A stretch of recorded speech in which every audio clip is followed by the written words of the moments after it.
So hey guys, welcome back. This is Sushank from SVC. I'm in the version 1v21 EC81. So in this video, we'll be explaining what is OSI model, what are the different layers of OSI model and their functions. So what is OSI model? The OSI or Open System Interconnection Model is a conceptual framework used to understand network communication protocols. It consists of 7 layers, each with specific functions and provides a clear understanding of how data moves through a network. So let's check what are the 7 layers present in an OSI model. So the first one being physical layer. So what is a physical layer? The physical layer is the first layer of OSI model. It is responsible for transmitting raw bit stream data between devices in a network. It defines a physical medium such as cables, connectors, and signals through which data is transmitted. So what is an example for a physical layer? The example is Ethernet.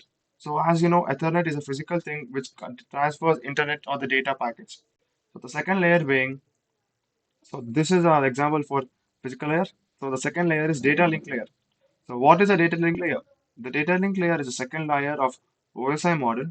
It provides reliable and error-free transfer of data between adjacent networks devices, such as switches, network interfaces cards or NICs. It handles tasks such as addressing, framing, and error checking to ensure the integrity of data transmission. So what are the protocols used in data link layer? The protocols used are some protocol that operates data link layers includes HTLC, PPP, and Ethernet. These protocols are responsible for establishing a link between nodes and ensuring the data is transmitted correctly. In Ethernet, for example, the data link layer is further divided into two sublayers, including logical link control or LLC and the media access control MAC layer. So, what are the addressing and data link layer? Addressing at the data link layer is done using media access control or MAC addresses, which are unique identifiers used to assign different network devices. MAC addresses are used to determine the source and destination data packets within a local network. These addresses are typically assigned by the manufacturer and can be found on the network interface of a card. So the third layer is network layer. So what is the routing in network layer?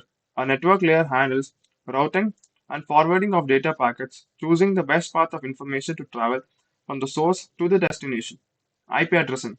IP or the Internet Protocol addresses are used at the network layer to provide logical addressing and to define network boundaries.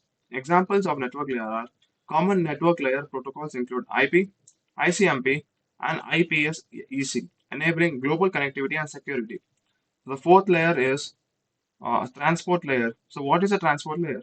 The transport layer is responsible for end-to-end communication and ensures reliable data delivery of data between source and destination.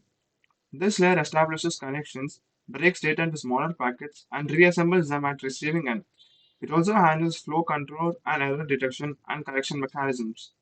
Protocols in transport layer are protocols in transport layer are which operate at transport layer include TCP, Transmission Control Protocol, and UDP, User Datagram Protocol.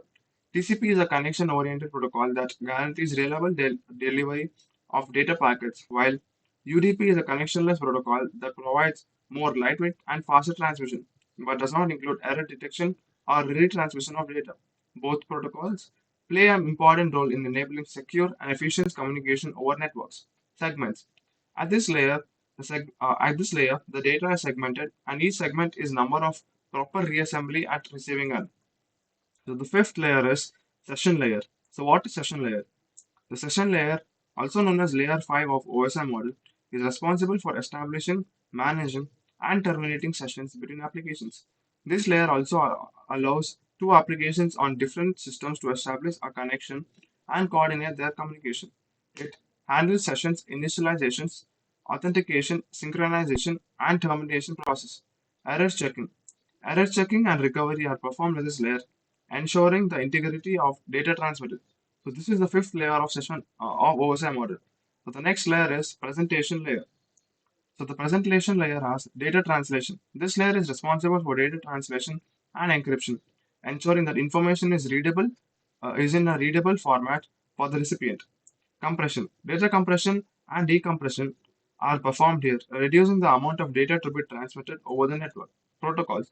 Protocols like SSL or TLS for secure web browsing operate at a presentation layer. So the next one is or the final layer, that is the seventh layer, is application layer.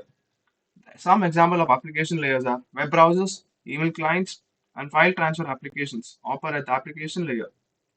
Interfaces. The application layer provides interfaces for communications between different devices and software applications.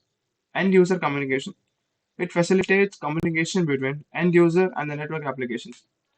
So thank you guys for watching this video and make sure to like the video and we'll see you in the next one. Boom.